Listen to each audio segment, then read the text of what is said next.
तिथि चतुर्थी आज करवा चौथ का पर्व है और आइए बात करते हैं आज के मुख्य समाचार में देश भर की तमाम बड़ी खबरों पर नजर डालते हैं। आज के कुछ प्रमुख खबरों में जानेंगे दोस्तों, करवा चौथ पर महिलाओं को सरकार ने दिया बड़ा तोहफा, विधवा महिलाओं को मिलेगी सरकारी नौकरी, अनुकंपा नियुक्ति में भी लागू हुए नए नियम, बिजली बिल पर भी सरकार का एक बड़ा फैसला देखेंगे। वहीं किसानों ने सरकार को फिर चेतावनी दी, हाईवे जाम होंगे इस तारीख को। आधार कार्ड अपडेट पर भी एक बड़ी खबर आई है। इस राज्य में होगा 1 लाख करोड़ का निवेश, मिलेगा 2 लाख युवाओं को रोजगार। ट्रेडिंग करने वालों के लिए सेबी की तरफ से लागू किया गया नया नियम। बोतल बंद पानी, साइकिल और नोटबुक होगी सस्ती, कपड़े जूते मोबाइल खरीदना होगा महंगा, 18% लगेगा जीएसटी टैक्स। वहीं देखेंगे सरकारी नौकरियों की जानकारी, मौसम समाचार, सोना चांदी के भाव समेत। चलिए जानते हैं आज की 50 बड़ी महत्वपूर्ण काम की खबरों को फटाफट से। देखिए आज के दिन को वर्ल्ड स्टेटिस्टिक्स डे के रूप में मनाया जाता है, यानी कि विश्व सांख्यिकी दिवस। चलिए अब अपन आगे बढ़े खबरों में। सबसे पहले बात कर लेते हैं करवा चौथ पर्व की। तो देश भर की माताओं बहनों सुहागिन महिलाओं को उनके पतियों समेत सपरिवार करवा चौथ के त्योहार की ढेर सारी हार्दिक शुभकामनाएं आपकी अपनी डीआरएस न्यूज फैमिली की तरफ से।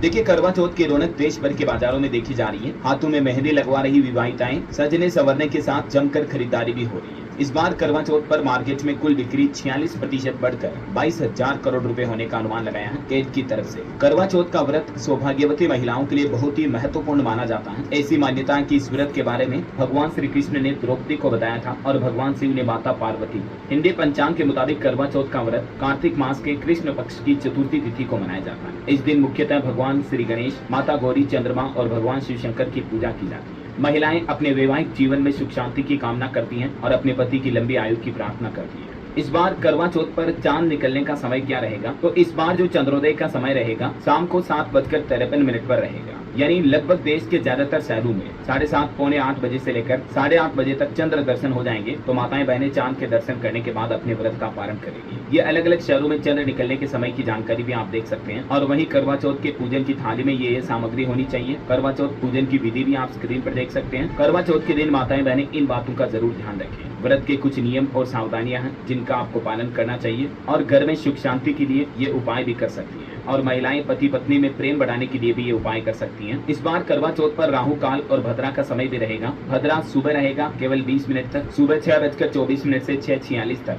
भद्रा समय रहेगा। और राहु काल शाम के समय लगेगा, शाम को 4:02 से शाम को 5:45 तक। तो इस राहु काल के समय पूजा अर्चना नहीं करनी है। और भी करवा चौथ से जुड़ी कुछ महत्वपूर्ण जानकारियां अगर आप देखना चाहते हैं तो मैंने कल शाम को डीएलएस न्यूज पर इसके संबंधित एक सेपरेट वीडियो डाला है, तो माताएं बहनें इस वीडियो को देख सकती हैं। चलिए ये तो हो गई इस पर्व की बात। अच्छा, करवा चौथ से जुड़ा एक और अपडेट है। उत्तर प्रदेश में इस बार जेल में जो महिला बंदी है, महिला कैदियां, वो भी अपने पति के साथ करवा चौथ का पर्व मना पाएगी। बंदी गृह में महिला बंदियों के पतियों को आने की इजाजत दी जाएगी इस बार। चलिए अब अपन आगे बढ़ते हैं फटाफट से खबरों में। देखिए आप, अब गाँव में ईज ऑफ लिविंग के लिए मिशन मोड पर आई मोदी सरकार। देश भर में आयोजित होंगे 4 कार्यशाला। ईज ऑफ लिविंग यानी कि जीवन की सुगमता को बढ़ाने के लिए लगातार सरकार नए प्रयास कर रही है और शहरों के बजाय अब ग्रामीण भारत में भी जीवन की सुगमता बढ़ाने के लिए सरकार ने एक नया मिशन मोड शुरू किया है। पंचायती राज संस्थाओं के माध्यम से नागरिक केंद्रित सेवाओं को और तेज गति से धरातल पर उतारने के लिए पंचायती राज मंत्रालय ने पूरे रोडमैप के साथ काम करना शुरू कर दिया और इसी के सिलसिले में सरकार ने देश भर में 4 कार्यशालाएं भी आयोजित करने का प्लान बनाया है। कृषि, स्वास्थ्य, शिक्षा और समाज कल्याण के मकसद से ये सरकार का प्लान है। देख सकते हैं आप इस बारे में जानकारी भी। और वहीं दोस्तों आज 20 अक्टूबर को उत्तर प्रदेश वाराणसी का दौरा करेंगे प्रधानमंत्री नरेंद्र मोदी। पीएम के आने से पहले ये विशेष बैनर भी लगाए जा रहे हैं। पीएम मोदी आज रविवार को वाराणसी को 6,611 करोड़ रुपए की 23 परियोजनाओं की सौगात देंगे। अलग अलग तरह की परियोजनाओं का शिलान्यास और उद्घाटन करेंगे, जिसमें आरजे शंकर नेत्र चिकित्सालय भी शामिल है। पीएम मोदी के कार्यक्रम में यूपी वाराणसी में 4,000 से ज्यादा खिलाड़ी भी जुटेंगे और पीएम आज काशी की जनता को संबोधित करेंगे। चलिए अगली खबर देखिए। सरकार ने आस्क आवर एक्सपर्ट सीरीज भी शुरू की ई गवर्नेंस और डिजिटल इंडिया को बढ़ावा देने के लिए। और इसके तहत सरकार अपने डिजिटल इंडिया यूट्यूब चैनल पर अब लाइव कार्यक्रम प्रकाशित करेगी, जिसमें आम लोग कोई भी क्वेश्चन आंसर कर पाएंगे। और इस कार्यक्रम का पहला एपिसोड कल आयोजित हुआ, जिसका टॉपिक था डिजी लॉकर। तो आप एक्सपर्ट से इस संबंध में सवाल जवाब कर सकते हैं। इलेक्ट्रॉनिक्स और सूचना प्रौद्योगिकी मंत्रालय की तरफ से ये आस्क आवर एक्सपर्ट की शुरुआत की है। वहीं पीएम मोदी ने कल नेशनल लर्निंग वीक यानी कर्मयोगी सप्ताह का भी उद्घाटन किया। 30 लाख से ज्यादा सिविल सर्वेंट इसमें शामिल हुए। हर एक को 4 घंटे की ट्रेनिंग देना जरूरी था। ये मिशन कर्मयोगी का लक्ष्य क्या है, इस बाबत जानकारी भी आप देख सकते हैं। चलिए अगली बड़ी अच्छी खबर देखिए, खत्म होगा 12% वाला जीएसटी स्लैब। कपड़े, प्रॉपर्टी, काफी चीजें सस्ती हो सकती हैं। मोबाइल खरीदने पर भी जीएसटी में कटौती करने की उम्मीद है। सरकार ये प्लानिंग कर रही है, 20 लीटर पानी की बोतल और साइकिल वगैरह भी सस्ती होगी। ग्रुप ऑफ मिनिस्टर्स ने 13% तक जीएसटी घटाने की सिफारिश की है इन चीजों पर। हालांकि जूते, घड़ियां वगैरह ये 10% तक महंगी हो सकती है, क्योंकि सरकार कई चीजों पर जीएसटी घटाने की और कई चीजों पर जीएसटी टैक्स स्लैब बढ़ाने की प्लानिंग कर रही है। मैंने आपको कल बताया था ना कि जीएसटी काउंसिल की मीटिंग से पहले केंद्र सरकार के मंत्रियों के समूह जीओएम की बैठक हुई और इस बैठक में कई चीजों पर जीएसटी दरों को कम करने की सिफारिश की गई है, जबकि कुछ चीजों पर जीएसटी दर को बढ़ाने का प्रस्ताव दिया है। तो इस सिफारिश के मुताबिक बोतल बंद पानी, साइकिल, नोटबुक, किताबें वगैरह ये तो सस्ती होगी, और जो सौंदर्य प्रसाधन यानी ब्यूटी पार्लर से जुड़ी सामग्री है और लग्जरी कलाई, घड़ियां, जूते वगैरह ये महंगे होंगे। अब इन चीजों पर फाइनल फैसला तो अगली जो जीएसटी काउंसिल की मीटिंग होगी उस पर लिया जाएगा। फिलहाल तो ये सुझाव दिए गए।